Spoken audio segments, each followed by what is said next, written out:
प्रण लिया था युद्ध में कि मैं शस्त्र नहीं उठाऊंगा और महाभारत जीत के बताऊंगा। ये भगवान का प्रण था कि मैं युद्ध भी नहीं करूंगा, उस युद्ध में मैं शस्त्र नहीं उठाऊंगा, महाभारत जीतेंगे।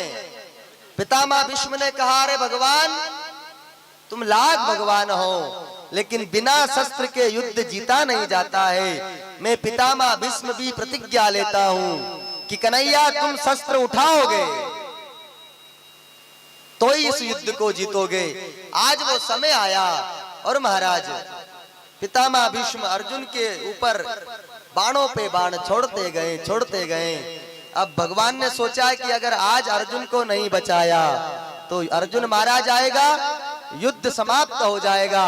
इसलिए भगवान अपने रथ से नीचे कूदे, देखा एक गाड़ी का पहिया पड़ा हुआ था, भगवान उसकी ओर भगे हैं और भग करके भगवान अपने नेत्रों से पितामह की ओर देख रहे हैं और दोनों हाथों से उस पहिए को ढूंढ रहे हैं। उधर देख रहे हैं कि कहीं पितामह भीष्म आज अनर्थ ना कर दें, कहीं अर्जुन को ना मार दें।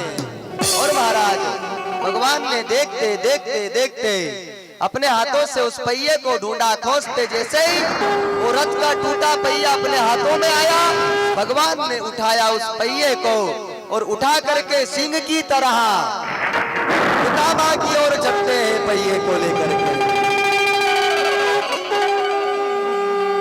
उस महाभारत के मैदान में भगवान का पीताम्बर कहीं और गिर गया, हाथ में वो रथ का पहिया है और पितामह भीष्म की ओर दौड़े भीष्म को मारने के लिए कि ये कहीं अर्जुन को ना मार दें। और जैसे ही भगवान भीष्म की ओर दौड़े और महाराज पितामह भीष्म ने अपने हाथों से धनुष बाण फेंक दिए नीचे। भगवान ने देखा कि पितामह ने तो धनुष बाण ही फेंक दिए और भगवान पितामह की ओर देखने लगे। पितामह ये क्या किया तुमने? पितामह ने कहा, अरे प्रभु याद करो आप एक प्रतिज्ञा, क्या आपने प्रतिज्ञा की थी कि मैं शस्त्र नहीं उठाऊंगा। भगवान आपने आज वो प्रतिज्ञा कैसे तोड़ दी? आज क्यों उठाया इस रथ के पहिए को? वो प्रतिज्ञा क्यों तोड़ी? भगवान ने कहा, पितामह सुनो, प्रबल प्रेम के पाले पड़कर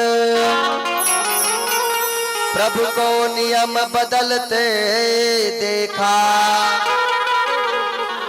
अपना मान टले टल जाए पर भक्त का मान न टलते देखा।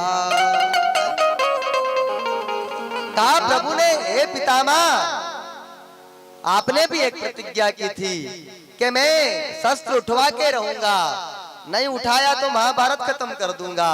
तो चलो मेरी प्रतिज्ञा की मुझे कोई चिंता नहीं, पर आप मेरे भक्त हो, आपका वचन कैसे झूठा जाए, आपकी प्रतिज्ञा, आपका मान कैसे चला जाए। मैंने तो आपके मान को बढ़ाने के लिए ये पहिया उठाया है, ये शस्त्र उठाया है। अगर हम भी भगवान की भक्ति करेंगे ना और हम भी कोई संकल्प ले लेंगे तो भगवान जरूर उस संकल्प को पूरा करेगा। पर कब? जब हम उसकी भक्ति करेंगे, क्योंकि वो प्रेम में बन जाता है। प्रबल प्रेम के पाले पड़कर अपना नियम बदलते देखा। भगवान भक्त के आगे अपना नियम को छोड़ देंगे, चाहे अपना मान टले टल जाए, पर भक्त का मान ना टलते देखा। महाराज भगवान की प्रतिज्ञा तोड़ी पितामह भीष्म ने। और कथा आती है कि महाभारत के युद्ध में सारे कौरव मारे गए, सब मारे गए और इधर अंत में दुर्योधन का भी वध हो गया। और महाराज आज पांडवों ने महाभारत का युद्ध जीत लिया है और युद्ध जीत करके जय जयकार हो गए हैं। हस्तिनापुर में के राजा बन गए पांडव, युधिष्ठिर को राजा बना दिया। पांडवों में, इधर सब मारे गए। पितामह भीष्म भी बाणों की सैया पर पड़े हैं। आज ये पांचों भाई द्रौपदी को लेकर के, भगवान को लेकर के पितामह के पास गए कि पितामह हमसे गलती हो गई। पितामह ने कहा, रे पांडवों, मैं मरने वाला हूं अब, लेकिन मैं तुम्हें कुछ ज्ञान दे रहा हूं, तुम ध्यान रखना उन बातों का। क्या बोले? अपने रहते हुए अपने देश की रक्षा करना, देश की रक्षा करना ये हम राजाओं का कर्तव्य है, पालन है। देश सबसे पहला धर्म है, देश की रक्षा करना। धर्म की रक्षा करना हम क्षत्रियों का धर्म है। ब्राह्मणों की रक्षा करना हम क्षत्रियों का धर्म है, और अबला की रक्षा करना भी हम क्षत्रियों का धर्म है। गो ब्राह्मण साधुओं की रक्षा करना। और महाराज, जैसे ही पितामह भीष्म ने बोला कि नारी की रक्षा करना भी हम क्षत्रियों का धर्म है, सो वो द्रौपदी अपने साड़ू का पल्लू अपने मुंह के यहाँ लगा करके हंसने लगी है। अर्जुन ने कहा, द्रौपदी शर्म नहीं आती है? पितामह मरने को जा रहे हैं, ज्ञान का उपदेश दे रहे, तुम हंस रही हो? द्रौपदी ने कहा कि मैं इसलिए नहीं हंस रही हूं कि ये ज्ञान दे रहे हैं, मैं इसलिए हंस रही हूं कि पितामह कह रहे हैं कि नारी की रक्षा करना हम क्षत्रियों का धर्म है। तो उस दिन पितामह कहां चले गए थे? उस दिन पितामह कहां गए थे? जिस दिन सभा के बीच में मेरी साड़ी खींची जा रही थी, पितामह कहां थे उस दिन? उस दिन ये क्षत्रिय धर्म कहां था? पितामह ने कहा, द्रौपदी, गलती मेरी नहीं है, दोष मेरा नहीं है। क्यों? मैंने दुर्योधन के यहाँ का अन्न खा रखा था, और उन अन्न से मेरा खून बना, और उस खून से, उस अन्न से मेरा मन बिगड़ गया, इसलिए मैं वहां कुछ नहीं बोल पाया हूं। लेकिन मैं अब बाणों की सैया पे पड़ा हूं, मेरा सारा रक्त बह चुका है, इसलिए मैं अब सत्य का उपदेश दे रहा हूं। और महाराज, समय आया, उत्तरायण आया, माघ का महीना, पंचमी तिथि आई, और महाराज शुभ दिन जान करके आज पितामह भीष्म ने भगवान से कहा है कि हे द्वारिकाधीश प्रभु। भगवान ने कहा, बोलिए पितामह, क्या? आप मेरे सामने आकर के खड़े हो जाओ। भगवान पितामह के सामने चले गए हैं, खड़े हैं। भगवान ने कहा, आज्ञा कीजिए पितामह, मैं क्या करूं? पितामह ने कहा, प्रभु कुछ मत करो, आप मेरे सामने खड़े होकर के बस मुस्कुराओ, हंसते रहो। क्यों?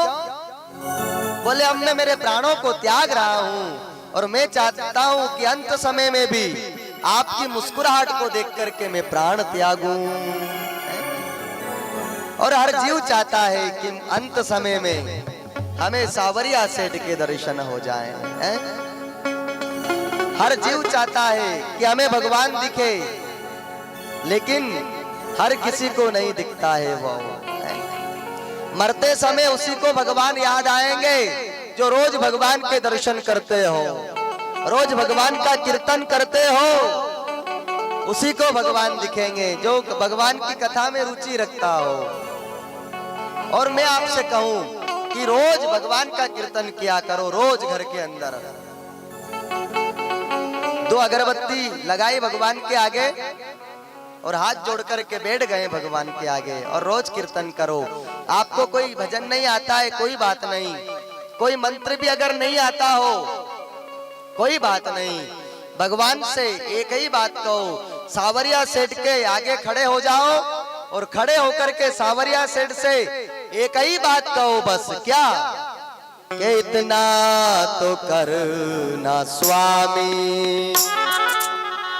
रोज कहो भगवान से, कितना तो करना स्वामी, जब प्राण तन से निकले इतना तो करना स्वामी।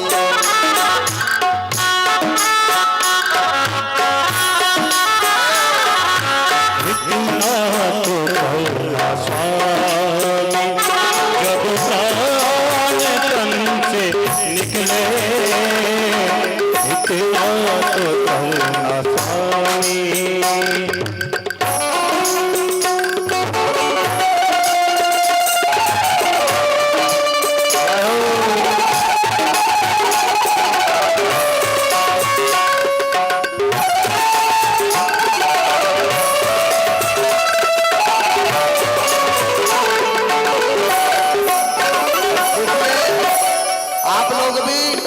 सावरिया सेठ के चरणों में बैठे हो, मेरे साथ आप लोग भी कहो सावरिया सेठ से, कहे सावरिया सेठ इतना तो करना स्वामी, जब प्राण तन से निकले इतना तो करना स्वामी, जब प्राण तन से निकले गोविंद नाम लेकर प्राण तन से निकले, गोविंद नाम लेके मेरा प्राण तन से निकले इतना तो करना स्वामी। दोनों हाथों से ताली बजाते हुए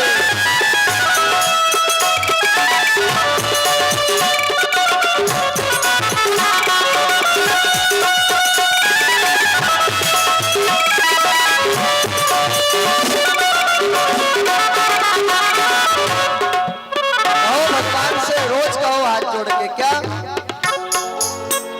गंगा जी का जट हो खाना का बंसी वट हो,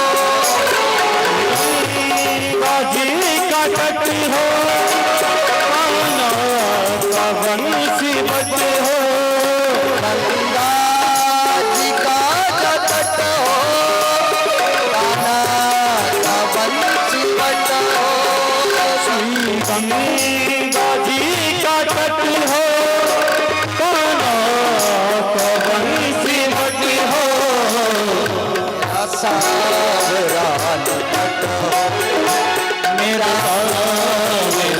निकट हो, जब प्राण तन से निकले इतना तो करना स्वामी, जब प्राण तन से निकले गोविंद नाम लेके मेरा प्राण तन से निकले इतना तो करना स्वामी।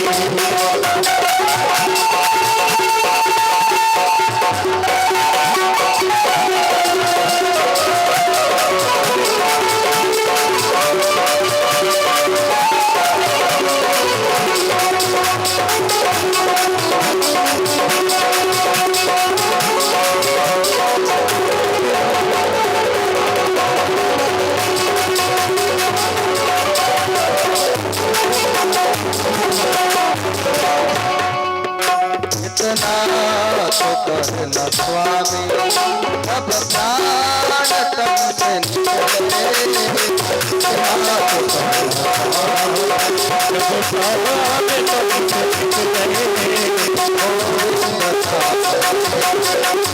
गोविंद नाम लेके मेरा प्राण तन से निकले इतना तो करना स्वामी।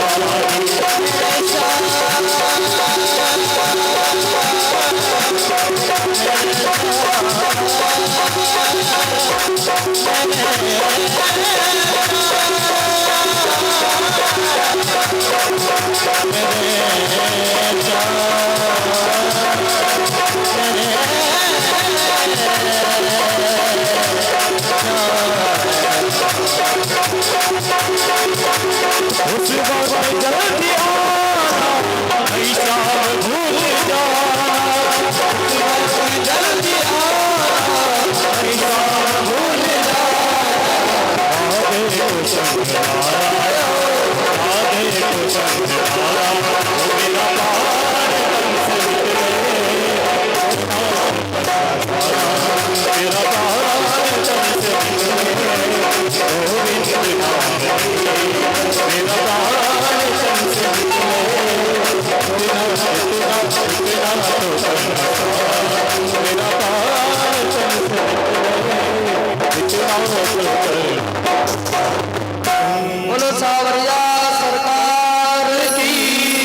भगवान से कुछ मांगो या ना मांगो कोई बात नहीं, लेकिन भगवान सावरिया सेठ से एक बात कहो बस, कि गंगा जी का जब तट हो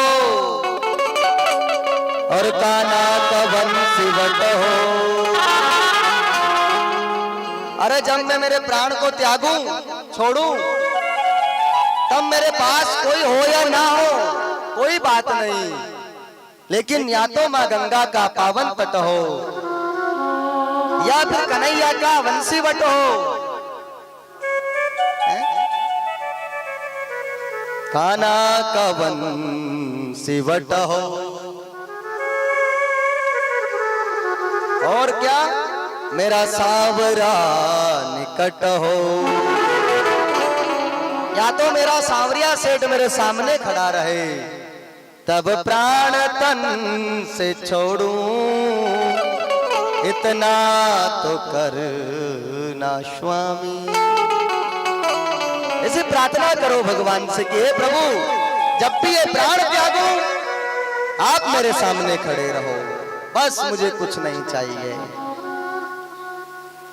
रोज भगवान की वंदना करो। आज पितामह भीष्म के आगे भगवान खड़े हैं और पितामह भीष्म ने महाराज भगवान को देखते देखते अपने प्राण त्याग दिए हैं। बोलो भक्त वत्सल भगवान की जय हो। महाराज प्राण त्यागे पितामह भीष्म ने। सब आ गए महल में पांडव, बाद में सभी राज्य करने लगे सुनिश्चित रूप से। और महाराज कथा आती है कि गुरु द्रोणाचार्य जी का एक बालक था जिसका नाम था अश्वत्थामा। इधर सारे कौरव मारे गए, सब मारे गए, बस ये 5 भाई जिंदा हैं पांडव, युधिष्ठिर, अर्जुन, भीम, नकुल और सहदेव। 5 भाई बचे पूरे वंश में, सारा वंश नष्ट हो गया कौरव पांडवों का। और इन 5 के यहाँ भी एक एक औलाद, एक एक बेटे, 5 पांडव के यहाँ वो एक एक बेटे बचे हैं। और इधर अश्वत्थामा को मालूम पड़ा कि इन पांडवों ने मेरे पिताजी को मार दिए, मेरे मित्र दुर्योधन को मार दिया। उसने प्रण ले लिया कि मैं पांडवों को नष्ट कर दूंगा। और महाराज इधर पांडव लोग विजय का हर्ष मना रहे थे, उधर वो अश्वत्थामा आया रात में। सारे पांडव लोग तो खुशी मना रहे थे विजय की। इधर ये अश्वत्थामा आया और इस अश्वत्थामा ने सोए हुए पांडवों के बालक सो रहे थे 5। समझा अश्वत्थामा ने कि ये 5 पांडव सो रहे हैं। और महाराज अश्वत्थामा ने उन 5 बालकों का शीश काट दिया, गर्दन काट दी, उनका वध कर दिया अश्वत्थामा ने। अब पांडवों को जल पिलाने वाला भी नहीं बचा महाराज। सुबह हुई, पता चला द्रौपदी बहुत रोई, मेरे 5 बेटे मार दिए हैं। किसने मारा? अश्वत्थामा ने मारे। अर्जुन ने प्रतिज्ञा ली कि मैं उसका वध करूंगा द्रौपदी। गया अर्जुन रथ लेकर के, अश्वत्थामा को पकड़ लिया, पकड़ करके मारने लगे अर्जुन अश्वत्थामा को। भगवान ने कहा, रे अर्जुन तुम गलत कर रहे हो, क्यों? ब्राह्मण का अपमान नहीं करना, ब्राह्मण का वध नहीं करना चाहिए। अर्जुन ने कहा, प्रभु इसने मेरे बेटों को मारा है, मैं भी मारूंगा। भगवान ने कहा वध नहीं करना चाहिए। द्रौपदी ने भी मना कर दिया, मत मारो। क्यों? जैसे आज मैं रो रही हूं ना, ऐसे इसकी भी मार होएगी, मत मारो इसको। धन्य है वो द्रौपदी भी। फिर क्या करें महाराज? भगवान ने कहा ब्राह्मण का अपमान कर दो तो उसकी मृत्यु है, ब्राह्मण के लिए अपमान ही उसकी मौत है। तो क्या करें? इसके सिर में एक मणि लगी हुई है, इसकी मणि को निकाल लो, इसके बाल काट दो और छोड़ दो इसे। महाराज वही किया पांडवों ने। उसके ब्राह्मण के शीश से अश्वत्थामा के माथे से मणि निकाल ली, उसके केस काट दिए और उससे अपमान करके भगा दिया महाराज। और अपमान ही ब्राह्मण की मौत है। सो महाराज इधर वो अस्वस्थामा चला गया, लेकिन बदले लेने की भावना से भटकता रहा, कोसता रहा पांडवों का। एक दिन की घटना है कि उस महाभारत के युद्ध में एक वीर मारा गया था जिसका नाम था अभिमन्यु। अभिमन्यु की पत्नी जिसका नाम उत्तरा, अर्जुन का बेटा था अभिमन्यु, जो मारा गया था चक्रव्यूह में धोखे से। उसकी पत्नी उत्तरा, उत्तरा गर्भवती थी महाराज, और उत्तरा के गर्भ में एक बालक था। आज उस दुष्ट अश्वत्थामा ने पांडवों का नामो निशान मिटाने के लिए उत्तरा के उस गर्भ में ब्रह्म अस्त्र छोड़ दिया, ताकि उत्तरा का गर्भ नष्ट हो जाए और पांडव खत्म हो जाए।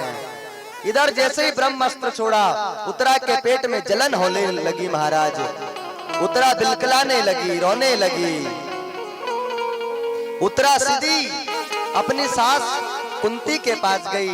दादी जी, दादी माँ, मेरे पेट में जलन हो रही है, पता नहीं क्या होगा, मुझे समझ नहीं आ रहा है, मैं प्राण त्यागने वाली हूँ, माँ मेरी रक्षा करो, मेरे गर्भ में जो मेरा बालक है उसकी रक्षा करो, कुछ करो माँ। कुंती ने कहा, री बेटा, अगर संसार के आगे जाएंगे ना दौड़ लगा करके, संसार साथ नहीं देगा, फिर क्या, हम भगवान के शरण में चले।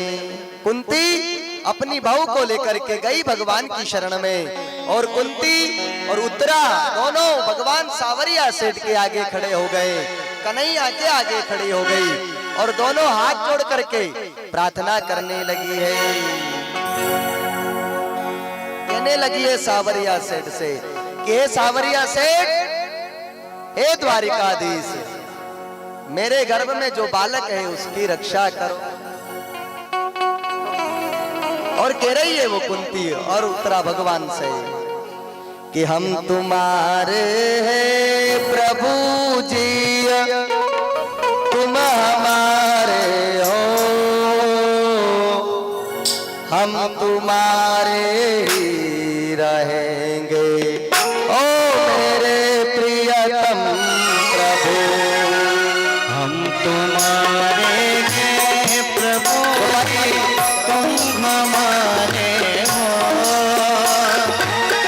हम तुम्हारे ही रहेंगे, ओ मेरे प्रियतम। तुम हमारे हो प्रभु जी, तुम्हारे हैं, तुम हमारे ही रहोगे, ओ मेरे प्रियतम। हमारे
दोनों सास बहू महाराज भगवान के आगे प्रार्थना कर रही है कि हे प्रभु आप ही हमारी रक्षा करो हे सेठ हमारी रक्षा करो। और महाराज भगवान आज उत्तरा के गर्भ में गए हैं और गर्भ में जाकर के भगवान ने उस गर्भ की रक्षा की है, ब्रह्मास्त्र से बचाया उस बालक को। महाराज भगवान ने गर्भ में रक्षा की जाकर के उस बालक की। और कुछ समय के बाद में उस बालक का जन्म हुआ महाराज। और जैसे ही जन्म हुआ ना सब खुशी मनाने लगे। ओहो पांडव वंश में एक लाला भया है, जन्म हुआ है। और महाराज जन्म के बाद में वो बालक सबको देख रहा है। वो एक दिन का बालक अपनी आंख खोल करके सबकी ओर देख रहा है। और देखते देखते देखते महाराज जैसे ही भगवान के ऊपर नजर पड़ी उस बालक की, तो उस बालक ने एक दिन के बालक ने भगवान के ऊपर जैसे ही नजर गई ना उसने नजर टिका ली। भगवान ने कहा ये सबको देख रहा है क्या कि जिसकी गर्भ में जाकर के जिसने इसकी रक्षा की है उसको ढूंढ रहा है ये कि वो कौन है।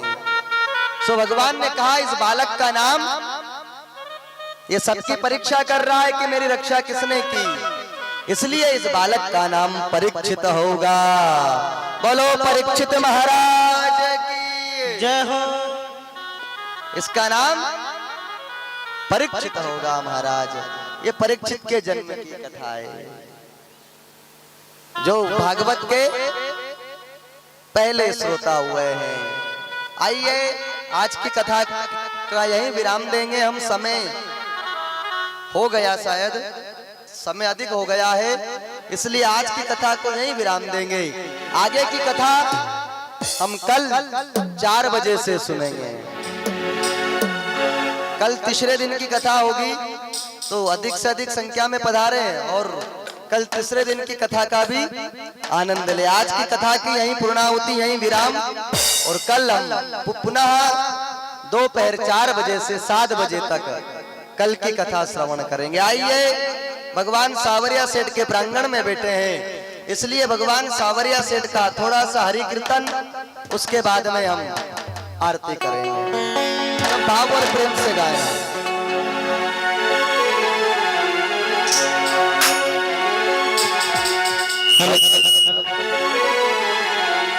अरे एकली खड़ी रे मीरा भाई एकली खड़ी। किस किस को बुलाना है? परमात्मा को तालियां बजाकर और जोरदार जयकारा लगाएंगे। बोले कृष्ण कन्हैया लाल की जय। अरे एकली खड़ी रे मीरा भाई एकली खड़ी। अब तो सजी रे गिरधर, अब तो सजी माधव राम मंदिर में मीरा भाई एकली खड़ी।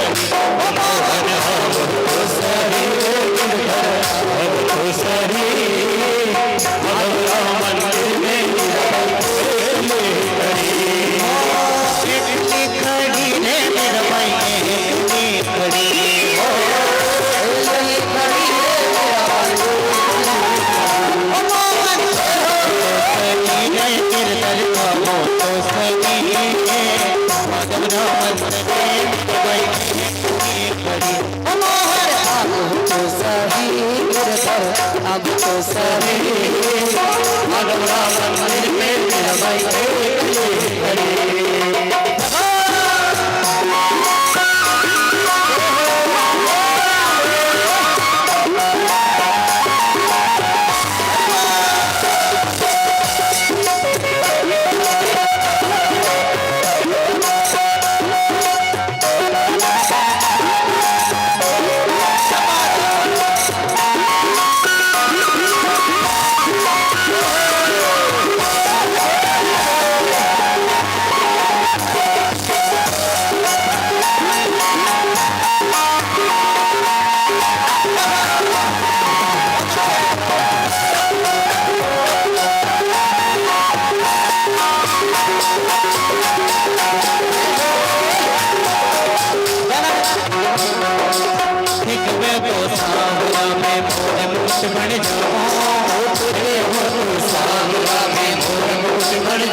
देखे हो तो सावरा में मोर मुकुट बन जाओ रण लागे साम लोरे रण लागे साम लोरे रण लागे साम लोरे रण लागे साम लोरे पर लम जाओरे ओरे पर लम जाओरे अब तो सही मदवा मंदिर में मेरा भाई खड़ी अब तो सही है अब तो सही मदवा मंदिर में मेरा भाई खड़ी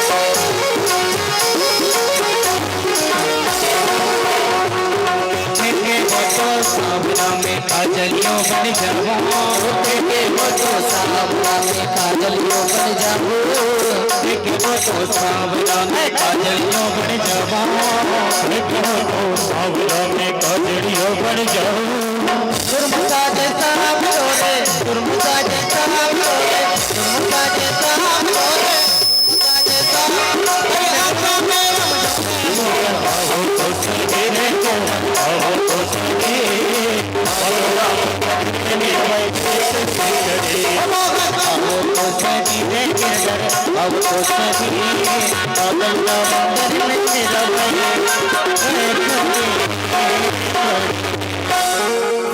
आरती के लिए सब खड़े हो जाएंगे सभी से निवेदन है हरिओम हरिओम।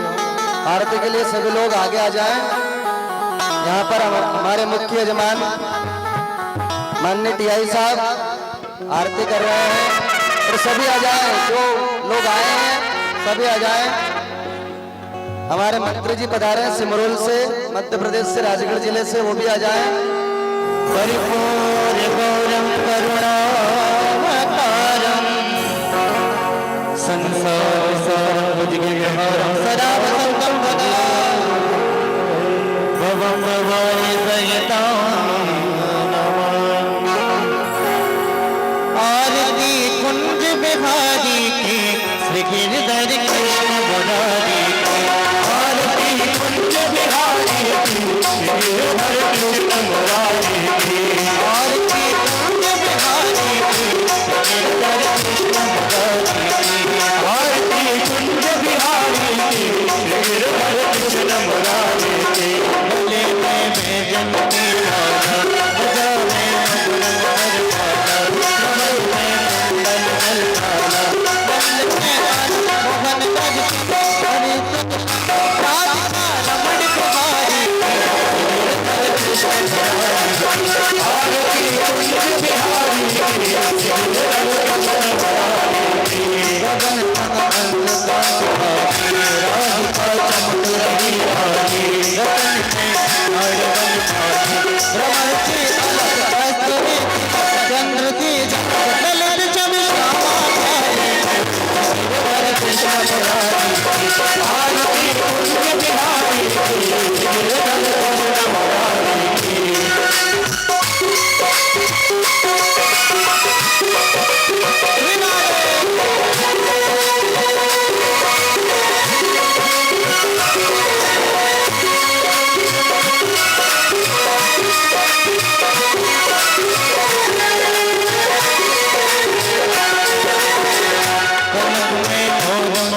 देवता दर्शन को करते भजन को घूमने राशि करते बजे मधुर मेरे वालिनी अतुल रत कुमारी कृष्ण मुरारी आरती कुंज बिहारी कृष्ण मुरारी आरती कुंज बिहारी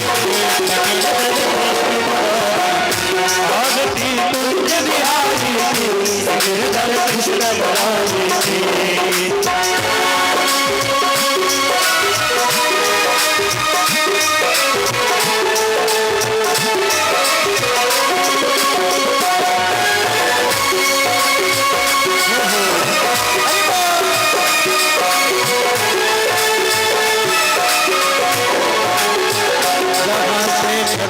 ही गंगा धनुष फल धारिणी गंगा स्मरण में भोज मोह भंगा बची शिव की जटा के हरे अधिक करण सभी जीवन हारी हरे कृष्ण मुरारी आरती कुंज बिहारी हरे कृष्ण मुरारी आरती कुंज बिहारी आरती कुंज बिहारी हरे कृष्ण मुरारी रमती बुद्धिबल तट रहनु बजरंगी वृंदावन रहनु को निकाल देना अतत रघुमत काननी को पद्मा तेरे तेरे बुझाई हरे कृष्ण मुरारी आरती कुंज बिहारी हरे कृष्ण मुरारी आरती कुंज बिहारी हरे कृष्ण मुरारी आरती कुंज बिहारी हरे राम राम राम हरे कृष्ण कृष्ण कृष्ण हरे हरे कृष्ण हरे हरे कृष्ण हरे हरे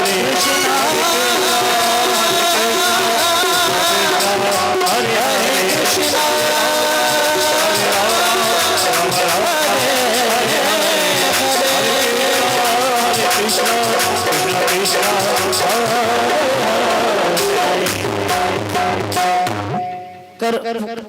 घोरम करुणावतारम सारम गेन्द्रहारम सदा वसंतम हृदयारविंदे भवम भवामी सहितं नमामि ओम जलेन शीतलीकरणम् पुष्पे देवादिमंदनम् आत्मरक्षणार्थे प्राणरक्षणार्थे अत सोयं गृहीतवाः वेदिक मंत्र पुष्पांजलिर्ममाः ओम यज्ञेन यज्ञमय जंत देवास्तानि धरवाण्य प्रथमान्य सन्नाते हनाकं महिमानः तंत्र यत्र पूर्वे साध्याः सन्ति देव एकः हरि ओम एकदंताय विद्महे वक्रतुंडाय धीमहि तन्नो दन्ति प्रचोदयात् ज्ञानगंगाय विद्महे पंचम भेदाय धीमहि तन्नो श्रीमन्